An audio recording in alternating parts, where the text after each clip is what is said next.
Miffy loved the sea.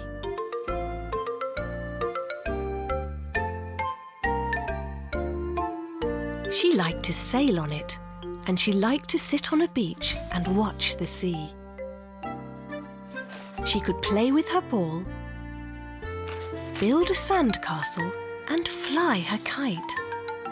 One day, Miffy's mother asked Miffy where she would like to have a summer picnic. "By the sea," Miffy answered. "What a nice idea," said Mother Bunny. "We'll have our picnic at the beach.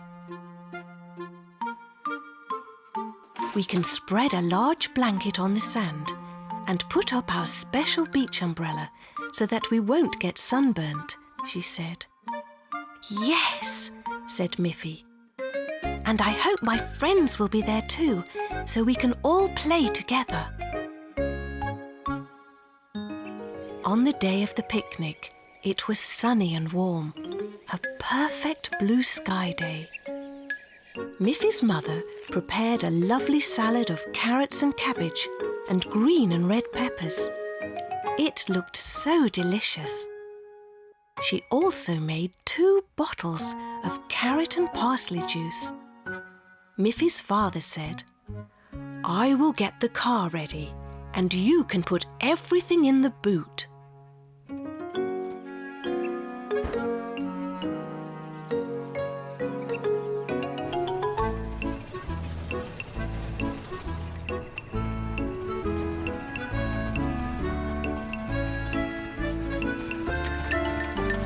When they arrived, they saw that Boris and Barbara Bear were also at the beach. And look, Auntie Alice and Aggie were there too. Boris and Barbara had a basket full of freshly picked blueberries from the woods. Auntie Alice had a large box of her home-baked biscuits and chocolate cake. She said, "Why don't we join our picnics together?" "What a good idea," said Father Bunny. "Let's spread this blanket out for all that wonderful food."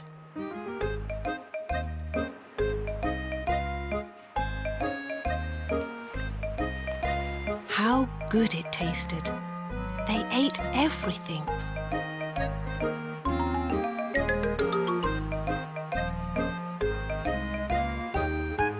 When they had finished, Auntie Alice said, "Before we play a game, let's all sing a happy summer song." Aggie began to play her accordion. As she played, the sound of the waves grew louder, so Aggie began to play louder as well. And while everyone was singing and Aggie was playing, no one noticed that the sea was coming closer and closer. First, the waves caught Miffy's bucket. It floated away. And then, before anyone realized, the sea had reached the towels. "Oh dear!" shouted Mother Bunny in surprise. "Everything will get wet." Auntie Alice quickly moved the towels away from the water. "I'm glad we finished all our food," said Mother Bunny. Everyone laughed. "We still had a wonderful picnic," said Miffy. "Now, let's play."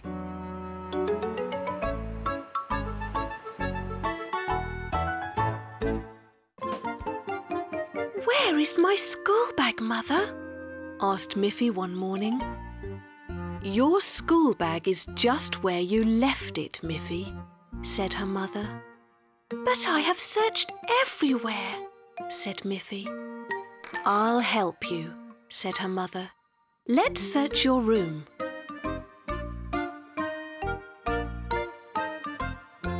No wonder you can't find your bag. Your room is a mess. You've left all your clothes and toys scattered around. But when you come home from school today, I'll help you tidy up your room. Here is your school bag, Miffy.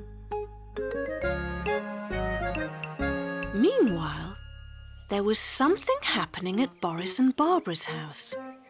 Boris was shouting, "Barbara, where is my hammer?" "Your hammer must be just where you left it, Boris." "But I have searched everywhere," said Boris. "I'll help you find your hammer," said Barbara. When Barbara looked into Boris's workshop, she was shocked. "No wonder you can't find anything. Your workshop is a mess." It was true.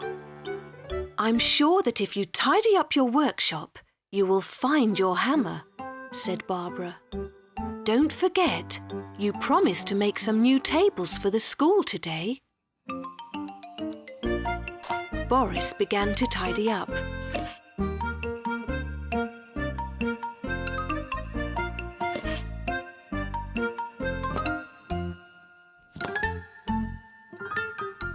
And soon found his hammer.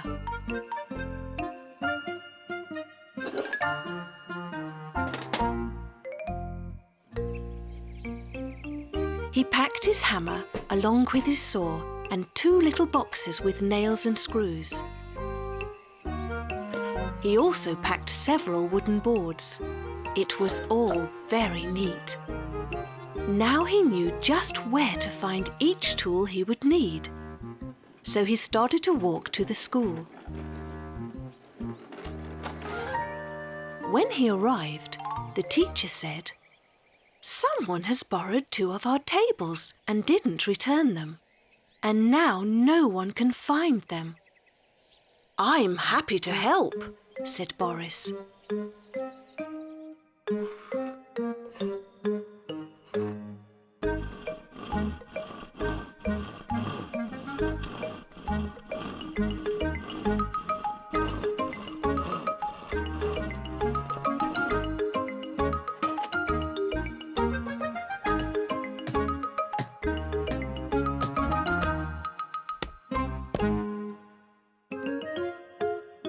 Miffy said to Boris, "I couldn't find my school bag this morning because my room was untidy. It's wonderful how you can find everything you need so quickly." "You know, Miffy, I had the same problem. I couldn't find my hammer this morning because my workshop was so messy." Just then, Aggie and Winnie came in. "We borrowed some tables last week." "Goodness," said their teacher. "Boris has just built us 2 tables to replace the ones that you forgot." Boris looked at Miffy and winked. "You see, Miffy," he said, "how important it is to have everything in the right place."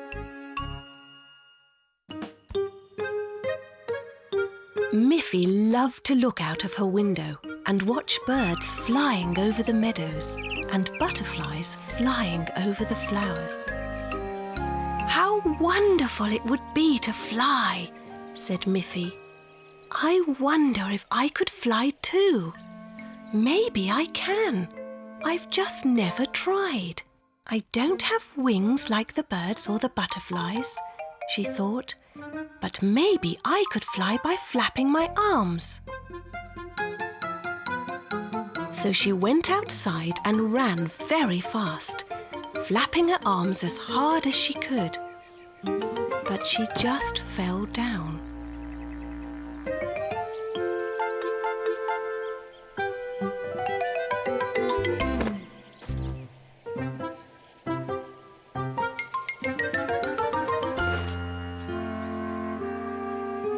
Miffy was very sad that she couldn't fly.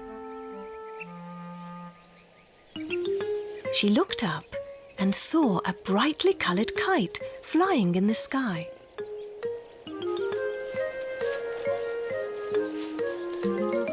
At the end of the string was Grunty.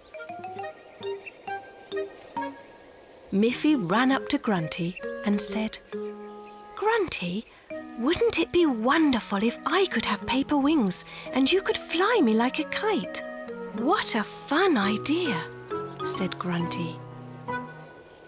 So Grunty and Miffy ran to Miffy's house to ask for some paper. Miffy's mother just smiled and asked Miffy, "Why do you want to fly? Bunnies don't usually fly." "But it would be wonderful to be able to fly and float. Birds and the butterflies are so lucky that they can fly." "Yes, they are lucky, and maybe you are lucky to be a bunny." Miffy's mother gave Grunty and Miffy some paper. They cut out large pieces of paper and glued them to a frame made of sticks and made a large kite.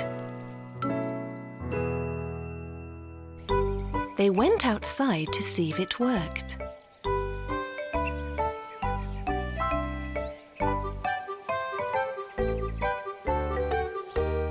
They tied Miffy to the kite, and Grunty pulled and pulled on the string. No matter how hard they tried, the kite could not lift Miffy off the ground.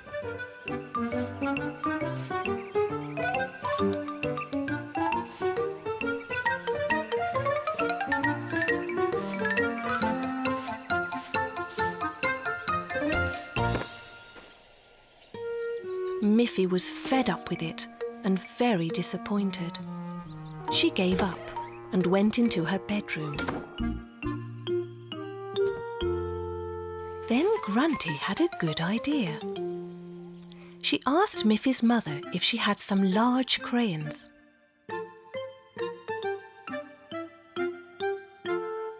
Grunty took the crayons and began to make a drawing on the kite. When Miffy looked out of her window again, what did she see? There was the kite flying high in the air, and on the kite was a drawing of Miffy.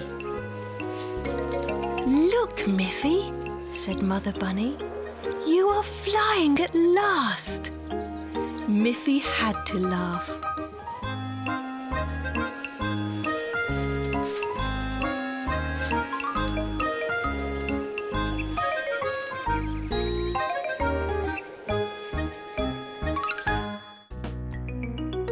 One morning, when Miffy awoke, she saw that her teddy bear was sick.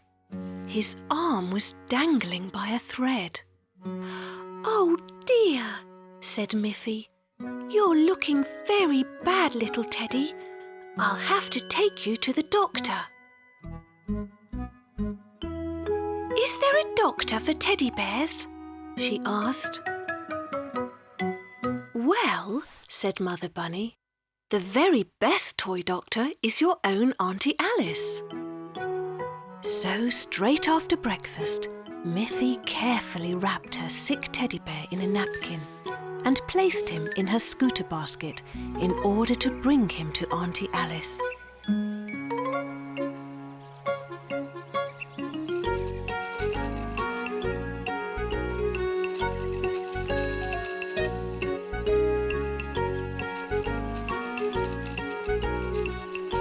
She rode as fast as she could up the hill to her auntie's house. "Will you please look at my teddy bear?" asked Miffy. "Mother said you're the very best toy doctor." "Well," said Auntie Alice, "come in, Miffy dear, and let me examine the patient." Auntie Alice placed Miffy's teddy bear on the table and carefully removed the napkin.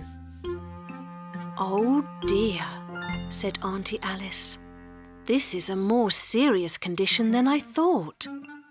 Look, even the stuffing is coming out of his body."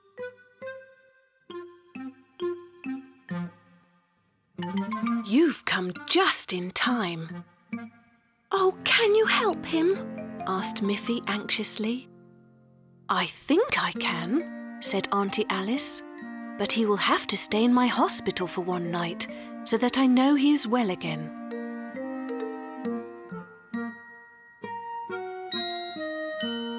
Miffy was very sad to be without her teddy for even one night. But she had to go home. Back home, she felt very sad. She could hardly eat her dinner. I don't think I can sleep very well without my teddy bear, she said. Well, Miffy, said her mother, I will telephone Auntie Alice and ask her if you can stay with her tonight so you can be close to your teddy. I've already sewn Miffy's teddy together, so if she comes back here to sleep, I'll put him in her bed as a surprise for her when she wakes in the morning. So Father drove Miffy to Auntie Alice to stay for the night.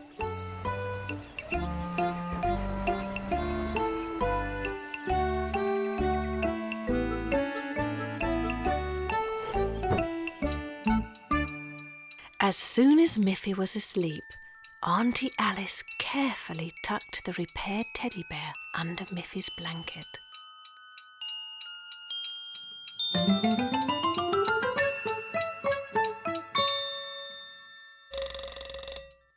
When Miffy awoke in the morning, she saw right away that her teddy was healthy again.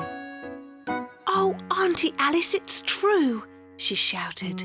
"You are really the best toy doctor that ever was."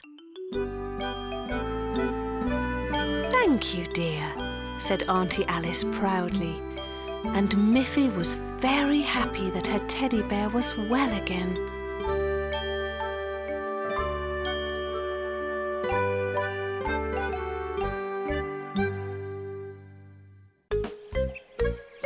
One day, Miffy and her friends were playing with a ball.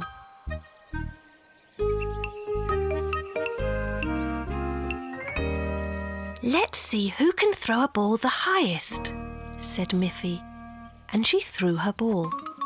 Then it was Melanie's turn. It went even higher. Then Aggie tried. Not quite so high. Just then Poppy Pig came by. "Hello, girls," said Poppy. "I'm very good at throwing balls. May I try?" "OK," said the girl bunnies. Aggie said, "But I don't think you can throw the ball higher than we can." Poppy threw the ball. Up it went, but it did not come down. "What happened?" said Poppy. "Did you see how high I threw the ball? Where is it?" The bunny girls laughed. "The ball is in the tree," said Melanie. "You threw the ball high enough for it to get stuck in the tree. Luckily, the wind blew the ball out of the tree." "OK. Let's see how far I can throw the ball this time."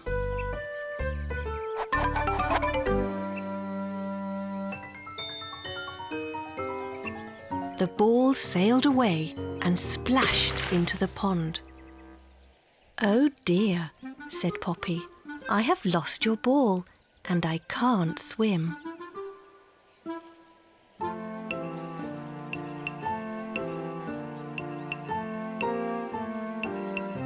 But just then, Miffy's father came along.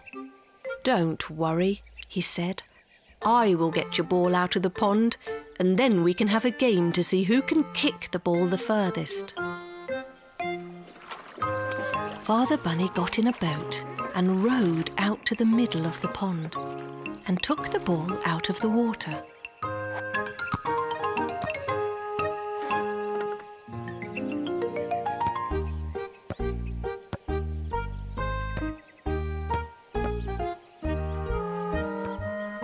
"Aggie, let's see how far you can kick the ball," said Father Bunny.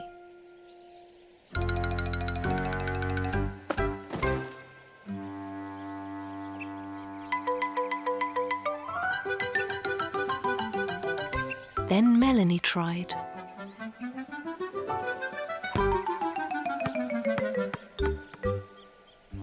"All right," said Father Bunny. "That was very good. And now it's Miffy's turn." "Now, young bunny girls," said Father Bunny, I will show you how to really kick a ball." Poppy Pig was glad that she didn't have to kick the ball, but she watched Father Bunny to see how a ball should really be kicked. The ball sailed away straight towards Miffy's house. "Dinner is ready," called Mother Bunny. Aggie, Melanie, Poppy and Miffy gasped. Father Bunny was very sorry about what he'd done, and he was worried that Mother Bunny would be very angry with him. But Mother Bunny just laughed and said, "Well, at least the ball is in time for dinner. Now let's see who can run the fastest to the table."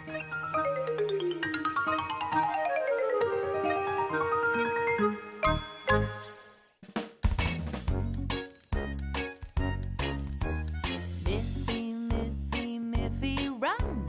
With her friends she's having fun. Snuffy, grunty, Boris Bear, Pop